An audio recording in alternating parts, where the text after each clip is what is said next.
Alors, Sylvain Morayon, nous revoilà pour la seconde fois pour parler de votre livre qui vient de sortir. Euh, Comment rater sa vie de couple en 10 leçons pour ne pas faire pareil. Avant de commencer, nous allons rappeler, monsieur Sylvain Morayon, que vous êtes un artiste connu. Vous avez donc déjà écrit 4 livres, dont Juridique Park aux éditions Édilivre, qui est un livre engagé sur la protection de l'enfance, l'assistance éducative abusive et illégale en France. Vous êtes également artiste parolier. Nous savons beaucoup de choses sur vous, dont les chansons que vous avez écrites pour Patricia Cass, pour ne citer qu'elle.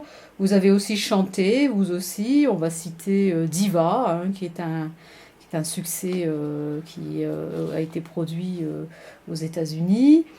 Et vous écrivez également pour le cinéma et la télévision. Voilà, pour faire court. Hein. Et maintenant, nous allons parler donc de ce livre qui vient de sortir, qui est très intéressant. Vous nous aviez justement promis ce livre suite à Comment foutre sa vie en l'air en 10 leçons. Pouvez-vous nous dire cette fois de quoi parle ce livre au titre déjà très aguicheur? Alors, comment rater sa vie de couple en 10 leçons, pour ne pas faire pareil, comme son titre l'indique, part en fait de la vie de couple, et de manière beaucoup plus générale, de l'amour. Mais surtout, ce livre parle des mauvais choix qu'on peut être amené à faire dans le cadre de ces choix amoureux. Voilà. Et comment on sabote sa vie amoureuse sans s'en rendre compte, parce que Piaffer, le petit oiseau moqueur, vient nous souffler des idées absolument incongrues dans la tête au petit matin. Et donc on est amené à prendre de mauvaises décisions, à faire de mauvaises rencontres, parce que tout simplement on n'est pas dans l'axe. Voilà. Alors ma seconde question, c'est est-ce que vous avez gardé le même canevas, le même schéma, le même modèle que le livre précédent? Alors c'est absolument le même modèle, c'est-à-dire on a l'histoire là d'une dizaine de personnages qui sont également des personnages réels, hein, qui ont tous existé. Voilà. Sauf que là, en l'occurrence, on est plus sur des couples. On est plus sur des couples que sur des individus particuliers. Alors, ce qui est rigolo dans le livre, c'est que tous ces couples portent le nom de couples célèbres. John, Jackie, Michelle, Obama, etc. Voilà. Donc ce sont 10 mini-biographies relatant les désastres amoureux des personnages dont il est question. Voilà. Et la question qu'on se pose en lisant le livre, c'est est-ce que le fait d'avoir choisi, là comme vous dites, Jackie et John pour Jackie Kennedy et John Kennedy, est-ce que c'est parce que ça ressemble à l'histoire que vous relatez ou il n'y a aucun lien? Non, il n'y a aucun lien direct, si ce n'est que Piaffer, l'oiseau, qui a écrit le livre, hein, parce que c'est pas moi qui ai écrit le livre, hein, c'est l'oiseau quand même, Piaffer, trouvait ça plus rigolo, et surtout il faut bien évidemment préserver l'anonymat des personnages Bien sûr. dont on parle, puisque l'objet n'est pas évidemment pas de porter préjudice à qui que ce soit, mais simplement de prendre des exemples pour mettre en exergue les comportements qui peuvent nous porter préjudice dans le choix de nos relations amoureuses. Voilà, c'est un sujet par lequel on est tous concernés, bien entendu, et je tiens, avant qu'on poursuive, évidemment, à repréciser que tout ça est raconté de la manière la plus drôle qui soit, avec beaucoup de moquerie bien sûr, un peu Oui. de cynisme et de sarcasme, mais avant tout c'est une manière drôle de réfléchir sur nos comportements. Oui, il est vrai que le ton c'est de l'humour noir et c'est très cinglant quelquefois, mais comme vous dites, c'est fait exprès. Oui, et Piaffer commence à prendre ses aises, donc on sent qu'il est un peu plus méchant que dans le premier volume, que dans Comment foutre sa vie en l'air en 10 leçons. Voilà. Donc là, nous avons 10 histoires. Hein, donc 10 histoires, ce sont 5 hommes et 5 femmes. Et au travers de ces histoires, nous voyons donc des histoires complètement différentes de couples. Et ma question est celle-ci. Euh, pourquoi cette fois le couple? Pourquoi? Parce que c'est universel, ça nous concerne tous. On a tous passé un certain âge, on a tous traversé des relations de couple désastreuses, chaotiques, compliquées, en s'aguichant avec des personnes qui ne nous correspondaient pas, parce qu'on était persuadé qu'à un moment c'était la bonne personne, mais non. Donc voilà, ça concerne tout le monde. Et puis surtout, c'est l'impact que ça a sur la vie d'une manière générale. Un mauvais choix de couple, une mauvaise vie de couple, une vie de couple ratée ou trop compliquée, ça impacte sur votre carrière professionnelle, sur l'éducation de vos enfants, voilà, sur tout un tas de choses, sur l'estime que vous avez de vous-même. Et ça concerne tout le monde et à tous les âges, parce que les jeunes font de mauvais choix, parce qu'ils manquent d'expérience ou de clairvoyance sur les profils auxquels ils sont confrontés ou exposés, les adultes parce que malgré les écueils passés, certains reproduisent sans arrêt les mêmes schémas comportementaux, donc il n'y a pas d'évolution favorable, et l'intérêt de ce livre est aussi qui nous permet d'ouvrir les yeux sur nos propres comportements et nous permet d'être plus vigilants sur les choix qu'on est amené à faire. Il est vrai, oui, que vous avez des histoires qui commencent à l'adolescence et se poursuivent, d'autres qui commencent un peu plus tard.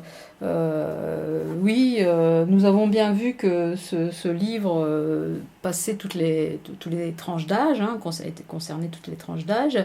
Et selon oui, vous... ça commence à l'adolescence et ça finit à la retraite, puisqu'on a une gamme de personnages qui, voilà, enfin, il y a vraiment toutes les tranches d'âge. Il y a des histoires qui débutent vraiment dans l'adolescence, voire la préadolescence, et d'autres qui sont racontées alors que les personnages sont retraités. Voilà, donc vraiment, on voit que les problèmes de couple concernent absolument toutes les tranches d'âge. Effectivement, nous avons noté en lisant ce livre que contrairement au premier livre Comment foutre sa vie en l'air en 10 leçons, où là on passait revue d'une vie entière, hein, presque entière, là on a des épisodes qui durent sur une moindre durée, mais vous en avez aussi quelques-unes, j'ai vu la première, je crois, qui dure quand même sur de longues années.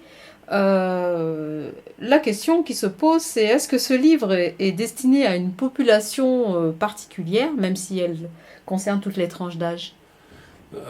Non, enfin, oui et non, tout le monde, parce que évidemment, la vie de couple, ça concerne tout le monde, mais je dirais plus particulièrement les jeunes, pour les inciter à faire attention à leur choix, et les adultes qui sont enfermés dans des schémas reproductifs, c'est-à-dire que vous avez des adultes qui sans arrêt toute leur vie vont choisir la mauvaise personne, voilà, qui vont être attirés par des types de profils particuliers. On peut parler du pervers narcissique par exemple, hein. Alors on sait que les victimes de pervers narcissiques ont tendance sans arrêt à revenir vers des pervers narcissiques, c'est-à-dire que tant que les gens ne font pas un travail sur eux-mêmes, ils ont énormément de mal à trouver la personne qui leur convient pour vivre une vie de couple épanouie et être heureux en amour. Donc voilà, ce sont les adultes qui se posent des questions par rapport à leur couple, ou les adultes qui n'arrivent pas justement à trouver la bonne personne. Enfin, on vit une époque absolument terrible en termes de vie amoureuse, hein, puisque on sait notamment à Paris, un mariage sur deux se termine en divorce, les sites de rencontres ont un succès absolument phénoménal, et ça c'est dans le monde entier d'ailleurs, hein, parce qu'il est de plus en plus difficile en réalité de nouer des liens et de trouver la bonne personne. Donc voilà, ce livre s'adresse à la fois aux gens qui sont en quête et aux gens qui sont déjà en difficulté. Voilà.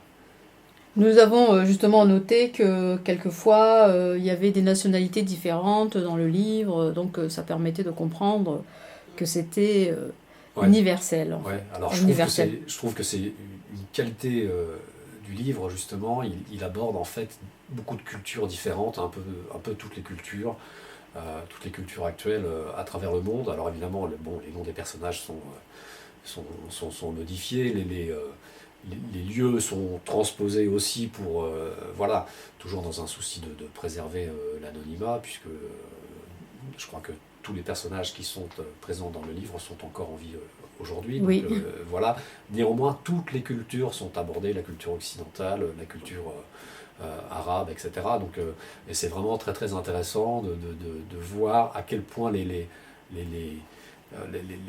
différences culturelles impactent sur les comportements des uns ou des autres. C'est-à-dire que on se rend compte, enfin je me suis rendu compte moi en écrivant ce livre que beaucoup des choix étaient en réalité décidés par les carcans culturels dont étaient issus les personnages dont Piaffer avait choisi de parler.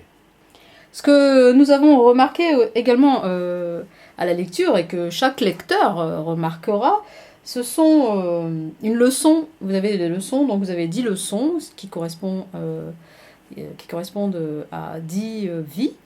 Et c'est intéressant de voir que la leçon est en réalité la base même d'un couple. C'est-à-dire, si je prends la leçon numéro 1, qui est aimer l'autre, il est évident que pour faire un couple, il faut déjà aimer l'autre. Et si je reprends la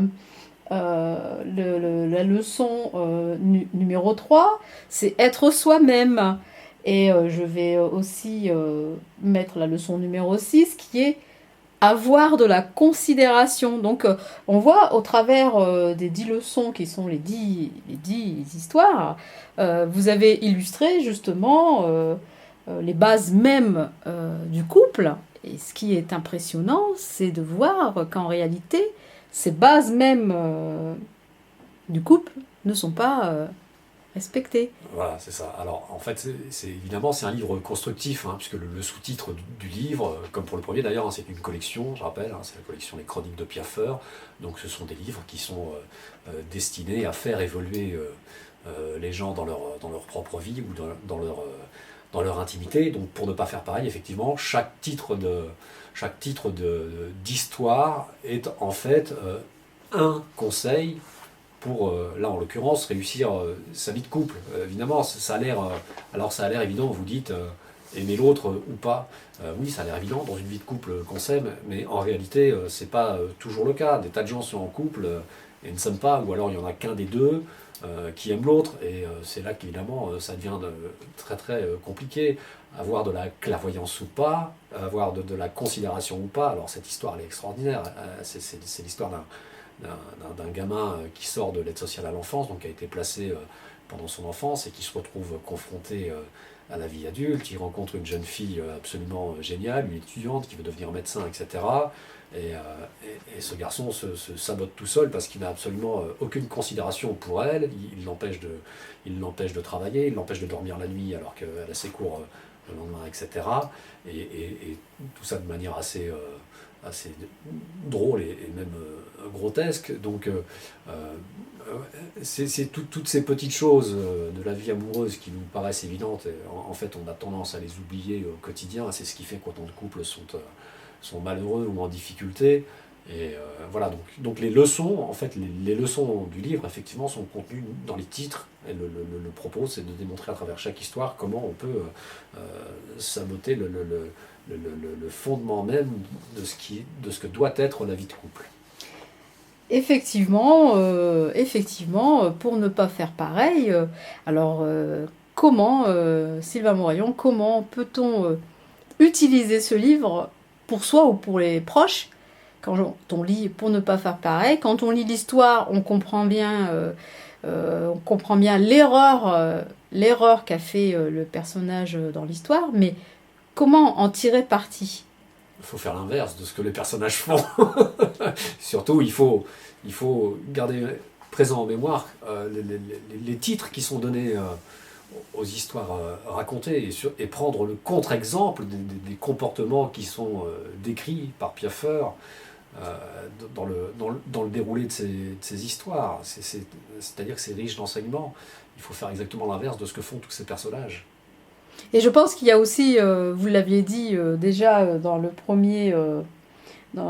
première entrevue, le premier entretien, c'est qu'il y a aussi un recul sur soi à prendre, car il y a une de vos histoires que j'ai lue, puisque j'ai lu tout le livre, bien entendu, et je vois qu'il est question d'un jeune homme qui fait un mauvais choix, qui reste 10 années à vivre une relation insatisfaisante parce qu'il y avait, c'était très amusant, un DVH, il vivait sa relation amoureuse selon un DVH, le DVH, enfin le droit de visite et d'hébergement de sa compagne, mais lorsque la chance lui sourit et qu'il voit une jeune femme faite pour lui, lorsqu'elle propose juste la même chose juste au début, il se sauve.